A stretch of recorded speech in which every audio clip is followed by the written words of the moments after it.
it is high time Nigerians begin to ask the right questions. I think the reason why the situation of Nigeria has persisted this long is because we have not been asking the right questions. And until we begin to ask the right question before we begin to get the right direction.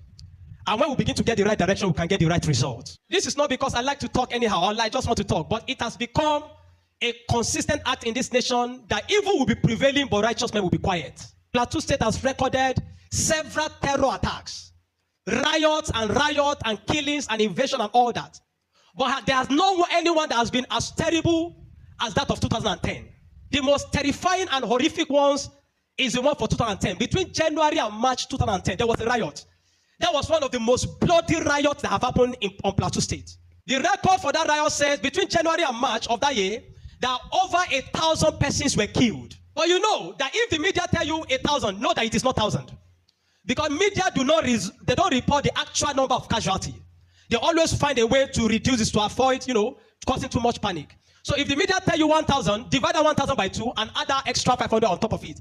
About 1,500 persons were killed. But that is not the point. After that riot in 2010, the Hausa Muslim community in Jos, Plateau State, please follow me this morning. After that riot, the Hausa Muslim Fulani community in Jos wrote a letter to Sultan of Sokoto exactly on the 17th of July 2010. And what is the context of this letter? The context of this letter is because after the riot, there became a little rift, a little misunderstanding between the Hausa Muslim community and the Fulani Muslim community. Why? Because in the past, every attack that they have done in the past, they used to do it together. And they are causing problem in the city of Jos. The Hausa's community and the Fulani community, they unite to cause such terror on Plateau State. But for the one of 2010, the Hausa community did not carry the Fulani community along. Pay attention this morning. I'm speaking to the world. And I want them to bear record. But the Hausa community did not carry the Fulani community along. Because normally, if the Fulani were to cause chaos, they'll inform the Hausa that they see today we are causing chaos today. Tell your people not to go out. And if it is the Hausa that are causing chaos, they'll inform the Fulanis. Or they do it together. But that year, they did not inform the Fulanis. So therefore, some Fulanis went out that day with their cows and all that. And when the Hausa started the problem, in fact, it is stated on record that JNI, Jamaatul Nasrul Islam, provided them with the weapon that they used. They supplied them with the weapon. And just by supplying them with the sufficient weapon, they did not carry the Fulani Muslim community along. So they made the attack on their own. And so in the process of the riot and the killing, some Fulanis were caught on fire because they were not told before that time. And because of that, some of them were killed. Some of them, their cows were killed. And because of that, the Fulanis, after that riot, the Fulanis said, we don't want to do anything with you again. Fulani said, we will remain on our own. Let the Hausa community to remain on their own because the catastrophe of that riot affected them very much. And so the Hausa community tried to settle the quarrel. They tried to settle that misunderstanding. They tried to plead with the Fulani Muslim community. But the Fulani community were not accepting. So because they refused to accept, the Hausa community, led by the Hausa Elders Forum in Jos, the Hausa Elder Forum in Jos, on the 17th of July 2010, wrote a letter to Sultan of Sokoto, and they said that the Sultan should please help them to talk to the Fulanis so that they can unite the way they have been uniting in the past. Because this is the time they need to remain together as one, as Muslims. And they addressed him because they said he is the Sultan of Sokoto and also Seriki Musulumai, and he should come and address the issue for them. And they mentioned that the Sultan should also remind the Fulanis that in the past, the Fulanis have caused chaos in Jos that has also affected them too, the Hausas.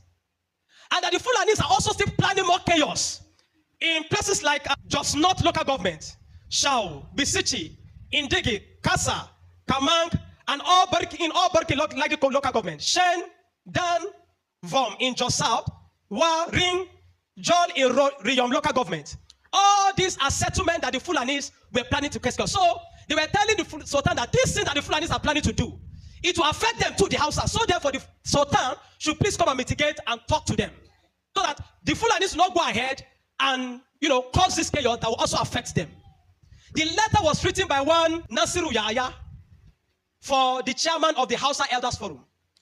But you see, that was not all. After that letter was written, I wouldn't know if the Sultan of Sokoto did anything reasonable about the case. But after that time, between July and December of that year, there were over 1,000 killings, but it was not at a riot. So what were they doing? Exactly what the Hausa community have said the Fulanis were going to do, exactly what happened. What will they do? They'll go to a village, burn the village, kill the people, and move. They'll go to another settlement, shoot people, kill people, burn the village, and move. Some they'll take over the territory, some they'll burn and move. And between that time, they caused over 1,000 killings, the Fulanis. And by December, Christmas Eve, December 2010, Boko Haram launched 4 bombs in Jos that took the life of many. And because of that, it led to several other killings, silent killings, within communities of the Christian-dominated, where the Fulanis targeted Christian-dominated, especially the Biron people. They targeted the Biron people, all the communities in Jos South, all the communities in Barikin Ladi, all the communities in Riyom local government were targeted and killed and massacred. Now, this then means if they can write a letter to Sultan of Sokoto as the Sarki Muslim, it then means that the Sultan is aware of everything the Muslim community does, either before, during, or after. If they can tell him of the chaos they are causing themselves, that both of them are causing unjust, and they are asking Sultan to come and mitigate between both of them, stating that Jamaatul Nasirul Islam supplied them with the weapon in that 2010, it then means that Sultan knows a lot.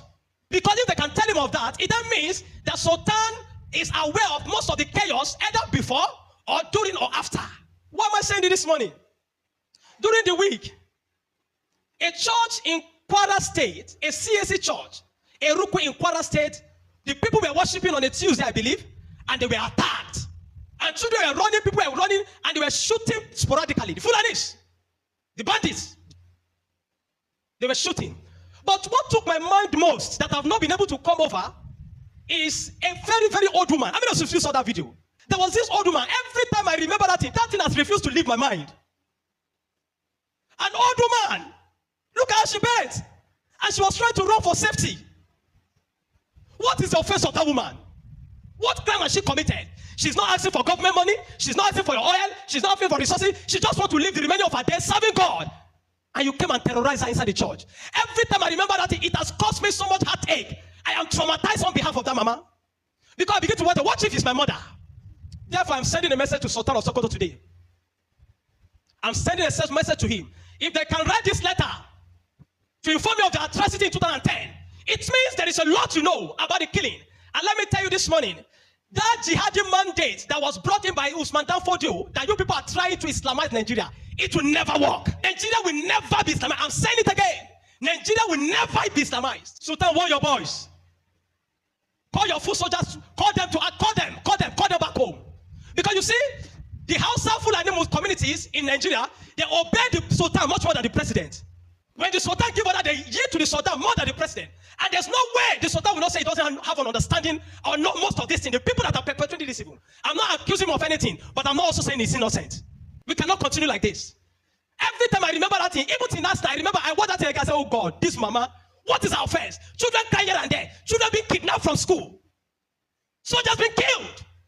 If you have an agenda, Sultan, to continue with the mandate of your ancestor, Usman Danfodio, to want to bring jihad onto Nigeria, to bring Islamization, just like they did in Lebanon. Lebanon that was once a Christian nation.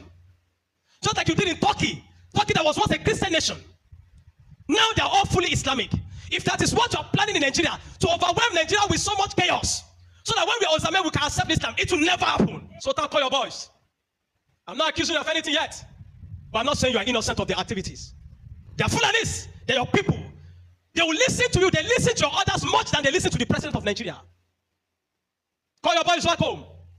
Have an understanding today. I repeat, Nigeria will never be Islamized. No matter what you do, jihad will never succeed. We will abolish Sharia in this nation. This is a secular state, not an Islamic state.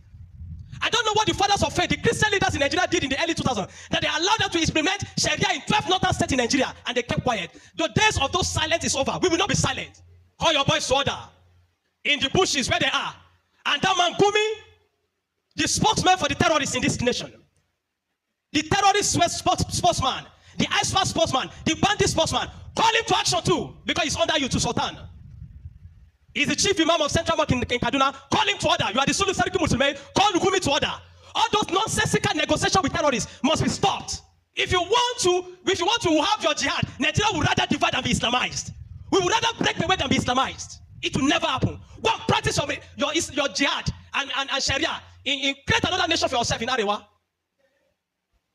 But we will never be Islamized. Sultan, call your boys to action. Nigeria will never be Islamized. Get this message. Nigeria, all those activities, all those plans of jihad, I have an understanding of everything. All those plans of jihad, it will never work.